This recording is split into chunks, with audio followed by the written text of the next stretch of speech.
Fred, really good to speak to you.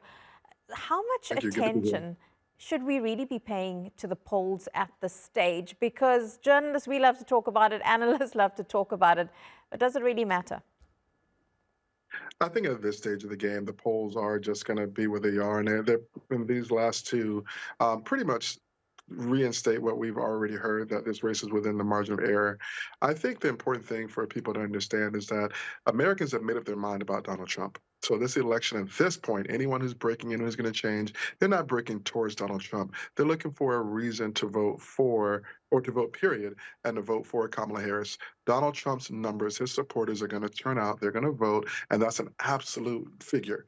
And so for Kamala Harris and the Democrats, it's about getting more than that, particularly in the swing states like here in Georgia, North Carolina, Pennsylvania, Wisconsin, Michigan, Arizona, and Nevada. Has Harris done enough to win over those voters at this stage? Well, she's had a great last week. I think both sides would acknowledge that, really starting with the Madison Square Garden rally that Donald Trump had last Sunday. The race seemed to take a turn. And at the same time, she seems to have found another gear. And she's been zigzagging across the swing states and somehow or another managing to do it with a lot of energy. So I'm not sure if she's sleeping on the plane or what. But I think this last minute push for those people who are trying to decide whether or not they're going to vote certainly has favored Democrats. I think there's also been a lot of reporting about the failed field operation for Donald Trump that he outsourced to people like Elon Musk, and they just weren't getting the doors knocked.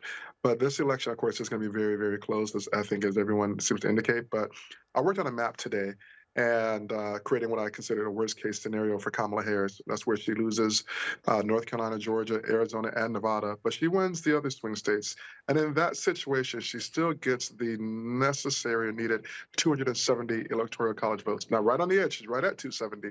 But I think that represents at this stage, based on the polling and all of that, I think that represents the worst case scenario. She loses the South, the Sun Belt states. She wins the northern, what we call Rust Belt states or Blue Wall states, and that gets her right to the 270. Fred, I'm wondering, both candidates at this stage have had big names come out to support them. You mentioned Elon Musk there for Donald Trump, and for Harris, she's had the Obamas helping her campaign. Let's just take a quick listen to what Barack Obama told voters in Milwaukee early on Sunday.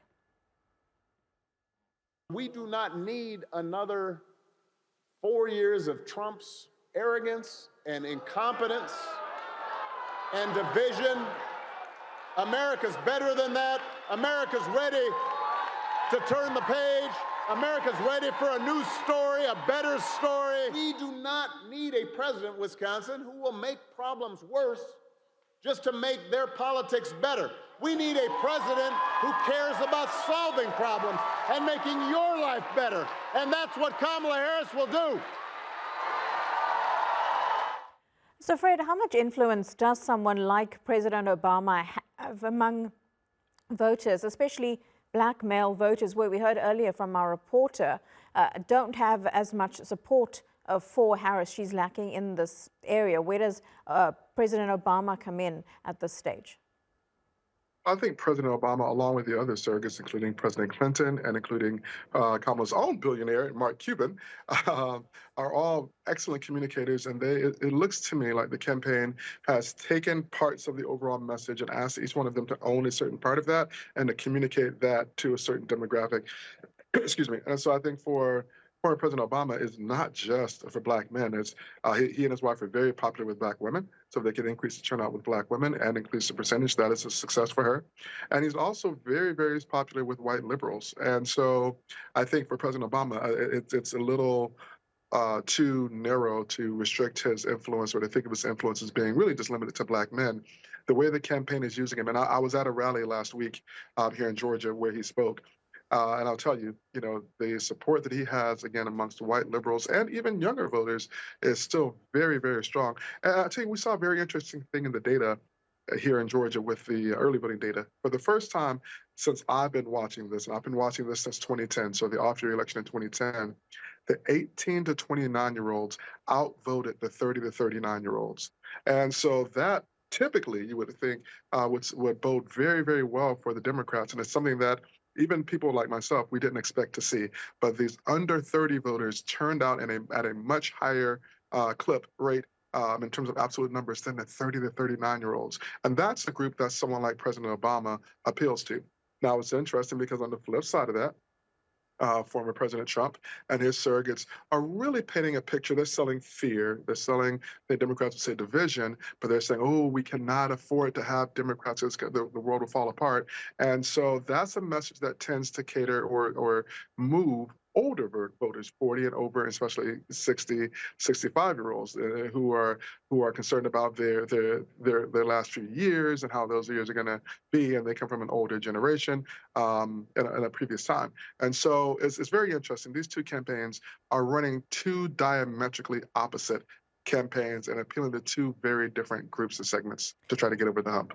Fred, I'm interested in this group of 18 to 29-year-olds, because why do you think that they've come out in their numbers for the early voting, whereas they're often a group that perhaps is on the fence about actually going to the polls in the first place?